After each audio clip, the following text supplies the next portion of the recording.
तो चलिए बिना किसी देरी के सीधे शुरू करते हैं। आज के इस ऐतिहासिक विश्लेषण में हम एक ऐसी अमर गाथा के पन्नों को पलटने वाले हैं जिसने सच में हमारे भारत के इतिहास की पूरी दिशा ही बदल कर रख दी। हम बात कर रहे हैं एक ऐसे महानायक की जो अपने दुश्मनों के लिए किसी अनसुलझी पहेली से कम नहीं थे। एक ऐसा लीडर जिसके रोम रोम में बस एक ही सपना बसता था, स्वराज्य, अपना राज। तो चलिए तैयार हो जाइए एक ऐसे राजा के सफर पर चलने के लिए जिसने इतिहास की किताबों में हमेशा हमेशा के लिए अपनी अमिट छाप छोड़ दी है। जरा इन शब्दों पर गौर कीजिए। एक ऐसा राजा जिसे पकड़ना नामुमकिन था, एक योद्धा जो खौफ बन गया, एक नेता जिसका सपना स्वराज था। सच कहूं तो ये सिर्फ कुछ भारी भरकम शब्द नहीं है, ये उस महानायक के पूरे जीवन का सटीक निचोड़ है। हमारे स्रोत हमें बहुत ही स्पष्ट रूप से एक ऐसे योद्धा की तस्वीर दिखाते हैं जो दुश्मनों के लिए तो किसी बुरे सपने जैसा था, लेकिन अपनी जनता के दिलों में भगवान की तरह बसता था। यहीं से शुरुआत होती है उस महाकाव्य की जिसे आज हम गहराई से समझने वाले हैं। अगर हम उनके जीवन के इस कालक्रम को देखें तो ये महज कुछ तारीखें नहीं हैं, बल्कि एक पूरे साम्राज्य के खड़े होने का ब्लूप्रिंट है। 1630 में शिवनेरी के किले में उनके जन्म से लेकर मात्र 16 साल की उम्र में तोरणा किले की उस शानदार विजय तक, फिर 1674 का वो ऐतिहासिक राज्याभिषेक और 1680 में उनका निधन, ये पूरा सफर हमें बताता है कि कैसे एक इंसान अपनी जिद और हौसले से अपना खुद का एक स्वतंत्र साम्राज्य खड़ा कर सकता है। तो आखिर ये सब शुरू कहाँ से हुआ? चलिए देखते हैं स्वराज के इस महान सपने का जन्म कैसे हुआ। जरा आंखें बंद करके 1630 के समय की कल्पना कीजिए।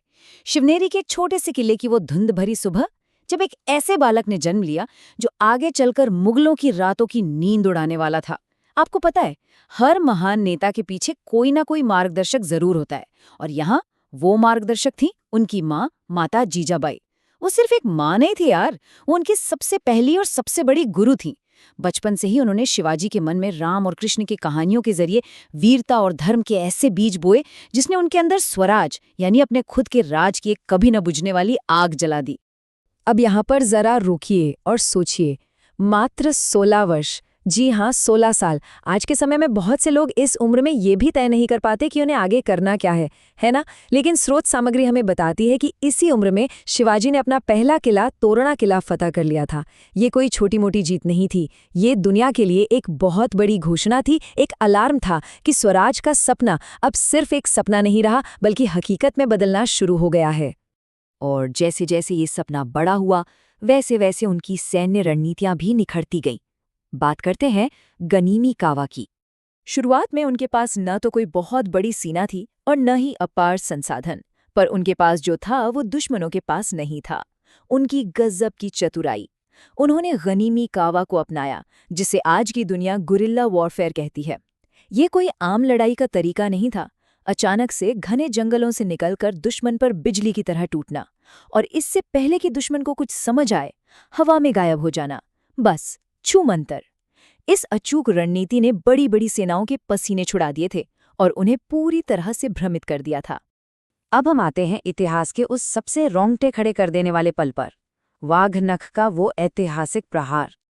ये एक ऐसा पल था जिसने पूरे भारतवर्ष को झकझोर कर रख दिया था। जरा इस तुलना को देखिए। एक तरफ था बीजापुर का वो विशाल खूंखार सेनापति अफजल खां, जो मुलाकात के नाम पर पीठ में छुरा घोंपने आया था, और दूसरी तरफ थे शिवाजी महाराज, जिनकी रणनीतिक बुद्धिमत्ता का कोई जवाब नहीं था। उन्हें इस धोखे का पहले से ही अंदेशा था और वो पूरी तैयारी के साथ उस जंगल में गए थे। तो हुआ क्या? जैसे ही अफजल खान ने उन्हें गले लगाने के बहाने धोखे से मारना चाहा, शिवाजी महाराज ने पलक झपकते ही अपने हाथ में छिपा हुआ एक बेहद घातक हथियार निकाल लिया, वाघ नख यानी बाघ के पंजे, और बस एक ही प्रहार में उस विशाल सेनापति का खेल खत्म। इस एक झटके ने पूरे देश में ये संदेश दे दिया कि भाई, इस युवा राजा को न तो डराया जा सकता है और धोखे से हराना तो बिल्कुल भूल ही जाओ। लेकिन असली परीक्षा तो अभी बाकी थी। वो आगरा की कैद और वहां से निकल भागने की वो अविश्वसनीय कहानी। शिवाजी की इस बढ़ती ताकत को देखकर मुगल सम्राट औरंगजेब पूरी तरह से घबरा गया था। उसने कूटनीति के बहाने उन्हें आगरा बुलाया और धोखे से कैद कर लिया। सबको लगा कि बस स्वराज का सपना अब इन्हीं 4 दीवारों में दफन हो जाएगा। लेकिन जो आगे हुआ वो सच में किसी सस्पेंस थ्रिलर फिल्म से कम नहीं है। पहला चरण आगरा में कैद, दूसरा चरण हार मानने की बजाय एक एकदम परफेक्ट अभेद योजना बनाना, और तीसरा सबसे हैरान करने वाला चरण मुगलों की इतनी भारी सुरक्षा और कड़े पहरे के बावजूद महाराज और उनके साथी बड़ी बड़ी मिठाइयों की टोकरियों में छुपकर वहां से साफ निकल गए। क्या दिमाग था। तो इस पूरी घटना से हमें क्या समझ आता है? यही कि ये सिर्फ एक साधारण फरारी नहीं थी, ये दुनिया को एक जीता जागता सबूत दिया गया था कि अगर आपके अंदर कुशाग्र बुद्धिमत्ता और अटूट साहस का बेहतरीन कॉम्बिनेशन है तो दुनिया की कोई भी जंजीर, कोई भी कैदखाना आपको बांधकर नहीं रख सकता। नामुमकिन हालात में भी दिमाग और हिम्मत आपको जीत दिला ही देते हैं। और फिर आता है उनके जीवन का वो सबसे गौरवशाली पल, रायगढ़ का मुकुट। इतने सालों के खून पसीने, लगातार युद्धों और कैद से बच निकलने के बाद आखिरकार 1674 का वो सुनहरा दिन आ ही गया।